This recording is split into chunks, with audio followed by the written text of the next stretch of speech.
Everyone, कैसे हैं आप सब लोग। आई होप आप सब लोग बहुत अच्छे होंगे। इस ब्लॉग की शुरुआत हो रही है हस्बैंड का लंच पैक करने के साथ।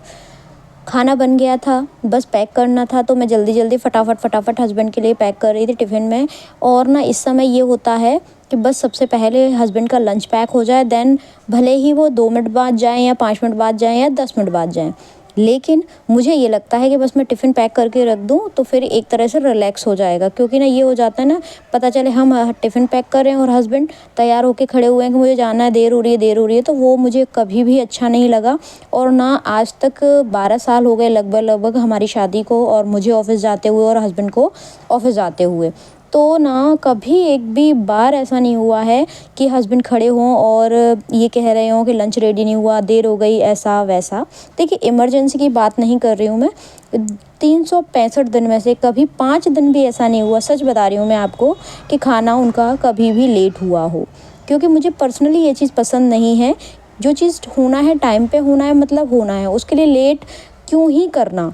मेरे ऑफ़िस का भी मैं इसी हिसाब से मैनेज करती हूँ कि ना बस लेट नहीं होना चाहिए। टाइम से पहले कोई चीज़ हो जाए, 5 मिनट पहले, 4 मिनट पहले, 2 मिनट पहले, वो सबसे बेस्ट है। तो मेरा तो यही मानना है। और बाकी मुझे जहाँ तक लगता है हर महिला यही सोचती होगी कि टाइम पे काम हो जाए। कुछ चीज़ों की वजह से कभी-कभार वो बाई चांस लेट हो जाए, वो बात अलग है। ठीक है जी, टिफ़िन पैक करते हुए मीठा रखना कभी नहीं भूलती हूँ। कोशिश यही रहती है कि मीठा टिफ़िन में रख दूँ ज़रूर, क्योंकि ये होता है ना, खाना खाने के बाद थोड़ा-सा मीठा खा लेते हैं। टिफ़िन नीचे देकर आने के बाद फिर मैंने किचन एक सी करना शुरू कर दी, क्योंकि खाना तो बन ही जाता है जब हस्बैंड का निकलने का होता है उससे पहले। फिर मेरे ऑफ़िस निकलने से पहले मैं क्या करती हूँ, मेरे पास 10 से 15 मिनट होते हैं हस्बैंड के जाने के बाद। उसमें मैं क्या करती हूँ, पूरी किचन एक जैसी कर देती हूँ। थोड़ा बहुत कमरा अगर बच्चों ने फैलाया है वो एक सा कर देती हूँ और तैयार होके ऑफ़िस निकल जाती हूँ। सारा काम ख़त्म हो गया है। अब मैं फटाफट से ऑफ़िस के लिए रेडी होती हूँ। हस्बैंड ऑफ़िस चले गए हैं, ठीक है जी। और फिर मैं ऑफ़िस के लिए तैयार होकर फिर मिलती हूँ आप लोगों से। हाँ, मैं हो गई हूँ ऑफ़िस के लिए रेडी, और अब मैं ऑफ़िस के लिए निकलूँगी। और पता है मुझे क्या क्या काम निपटाने हैं आज मुझे दीदी के यहाँ जाना है, ठीक है। और क्योंकि उनसे वहाँ से कुछ सामान लेना है, और फिर उसके बाद उनको कुछ सामान देना है। फिर उसके बाद थोड़ी देर के लिए मुझे जाना है मार्केट। और देखिए, ऑफ़िस तो जाना ही जाना है। ऑफ़िस से फ्री होने के बाद मैं सोच रही हूँ 5 बजे के बाद दीदी के घर जाऊँगी, क्योंकि जो मेरा हेड ऑफ़िस है वहाँ से लगभग मुझे 15 मिनट लगते हैं दीदी के घर पहुँचने में।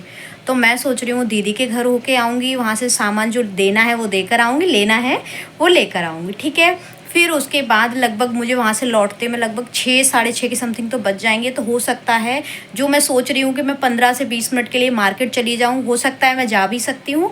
और अगर लेट हो रही होंगी तो मैं नहीं भी जाऊँगी, कल चली जाऊँगी, ठीक है। तो ये तो सोच के रखा है कि घर लगभग 7 बजे से पहले मैं घर लौट आऊँ कैसे भी करके, ठीक है। जब तक बच्चे ट्यूशन से भी आ जाएंगे और हस्बैंड ऑफिस से भी आ जाएंगे। मतलब मेरा केवल इतना सोचना है कि ना, मतलब ये लोगों के, जब तक ये लोग लौट कर आएंगे ना ट्यूशन से बच्चे और हस्बैंड ऑफिस से, उससे पहले मैं घर पहुंच जाऊं, ठीक है जी। तो अगर मार्केट जा पाऊंगी तो मार्केट चली जाऊंगी, नहीं जा पाऊंगी तो केवल दीदी के यहाँ होकर और मैं घर आ जाऊंगी, ठीक है। अब देखते हैं आज क्या क्या काम निपटा पाते हैं। जो लिस्ट में है वो मैंने आपको बता ही दिया। एक दीदी के घर जाना है और दूसरा मार्केट जाना, ठीक है। और अगर ऑफिस से बाय चांस लेट हो गई तो समझ लीजिए दोनों काम में से एक भी काम नहीं हो पाएगा। क्योंकि देखिए, मीटिंग है, थोड़ा बहुत हो सकता है लेट भी हो जाए, है ना। तो देखते हैं, जैसा भी होगा आपके साथ शेयर करती हूँ। Bye bye. आपसे बातें करने के बाद बस मैंने अपना उठाया पर्स और देखा कि क्या क्या मुझे ज़रूरी है और क्या क्या करना है। तो बस उसमें मुझे सॉक्स पहनने थे, सॉक्स पहने, ग्लव्स पहने, अपना मास्क लगाया और देन चश्मा। क्योंकि देखिए, बाहर हो जाती है धूप, आजकल मौसम का कुछ समझ में ही नहीं आ रहा है। सुबह उठो तो सर्दी लगती है, शाम को सर्दी लगती है और दिन में बहुत रहती है गर्मी। और ये ऐसा ही मौसम है, इसीलिए ना मैं जब ऑफ़िस के लिए निकलती हूँ ना, तब अपना फेस कवर करके निकलती हूँ।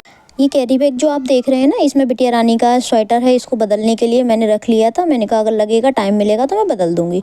बस अपने टुकटुक को स्टार्ट करके मैं पहुंच गई थी अपने ऑफ़िस, और वहां पर किया काम करने के बाद, मीटिंग अटेंड करने के बाद, फिर सोचा कि चलो यहाँ से 15 मिनट लगेंगे दीदी के घर पहुँचने में, चलते हैं, क्योंकि वहाँ भी ज़रूरी काम है, वो कंप्लीट करके आना है।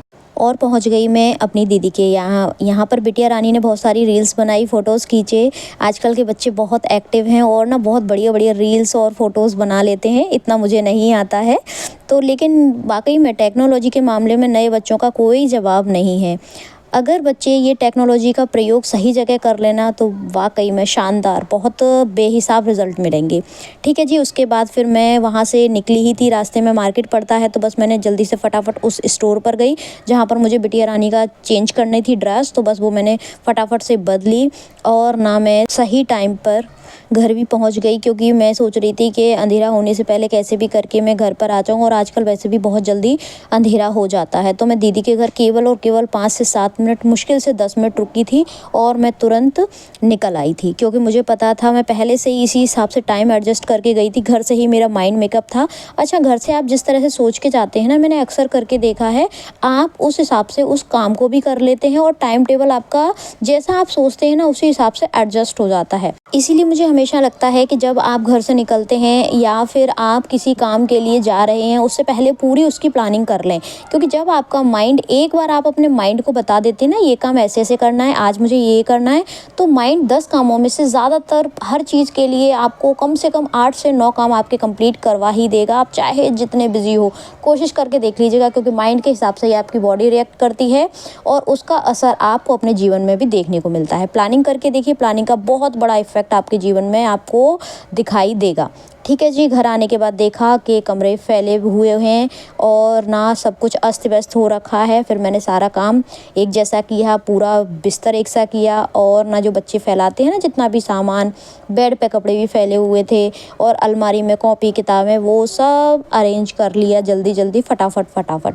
क्योंकि देखिए, ऑफिस से आने के बाद अगर एक हाथ इन सब चीज़ों पे लग जाता है ना, तो ये मान लीजिए अगले दिन तक थोड़ी सी राहत मिल जाती है कि कुछ सामान कम फैलेगा। क्योंकि अगर आपने ऑफिस से आने के बाद अगर मैनेज नहीं किया ना, तो फिर वो और फैलता हुआ चला जाता है, और जब आप सुबह झाड़ू लगाने के लिए उठते हैं तो आपको ये लगता है कि अरे अब मैं कहाँ से शुरू करूँ और कहाँ तक कितना करूँ।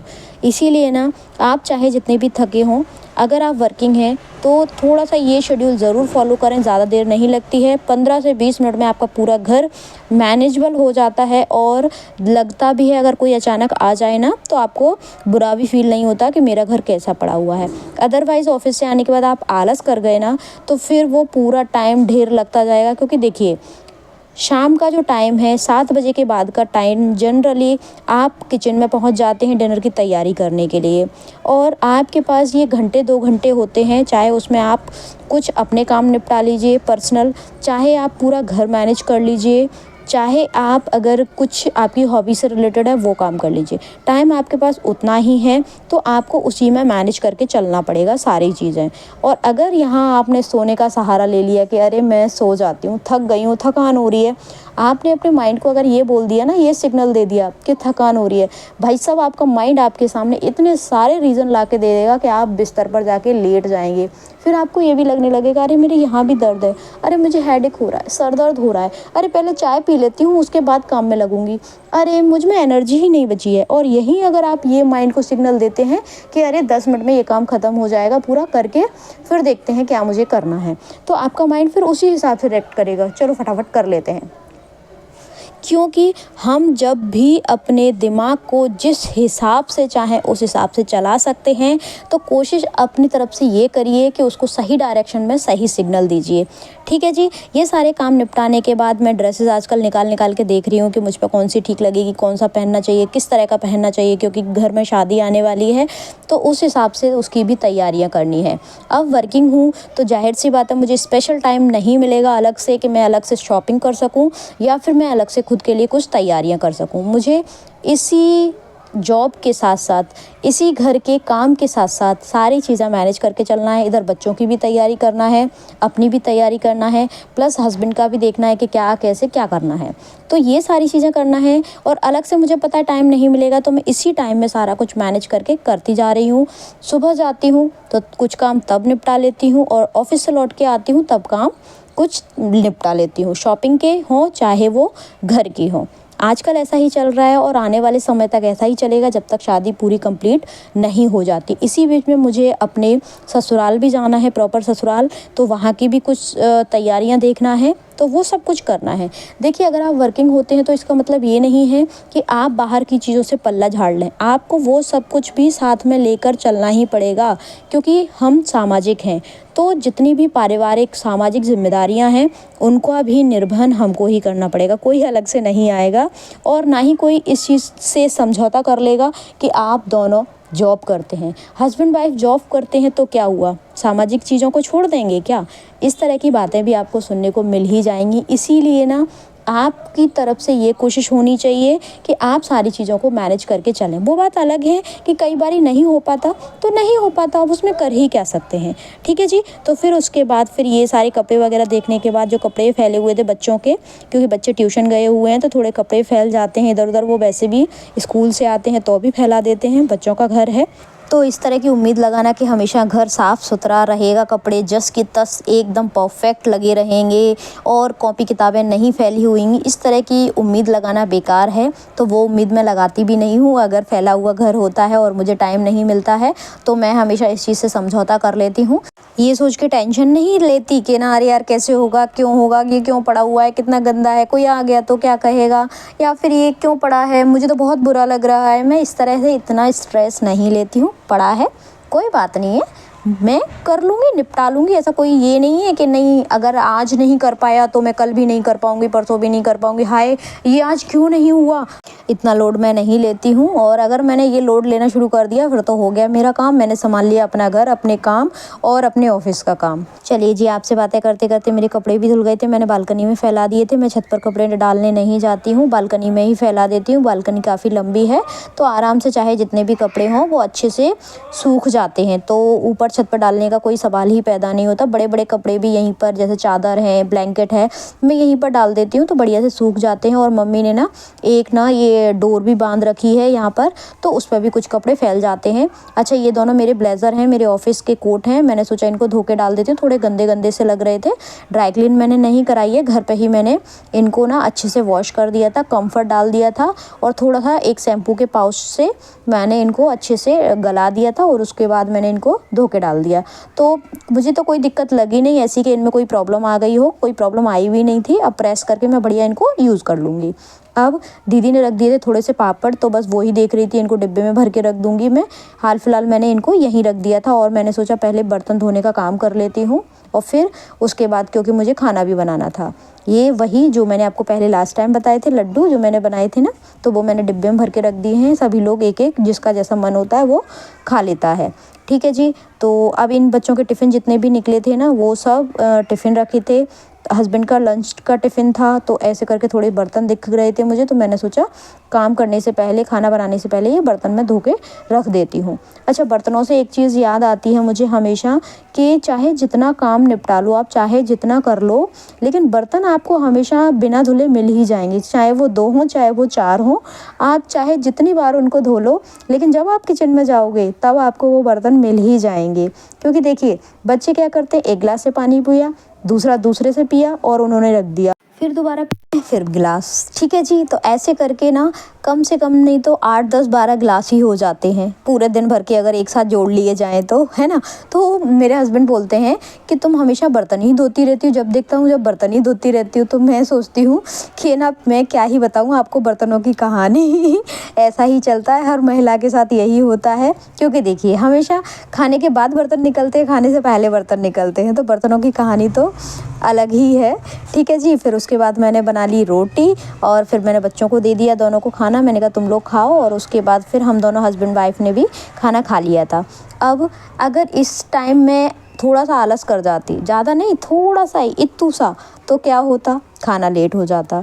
अब खाना लेट होता तो फिर पूरा रूटीन गड़बड़ हो जाता है, बच्चों को स्कूल भी भेजना है तो टाइम से सारी चीज़ें करना बहुत ज़्यादा ज़रूरी होता है। आप चाहे कितने भी थके हो, आपने चाहे जितने सुबह से लेके रात तक काम निपटाए हो, लेकिन आप खाना लेट नहीं कर सकते हो, क्योंकि रात को हमको लूडो भी खेलना होता है।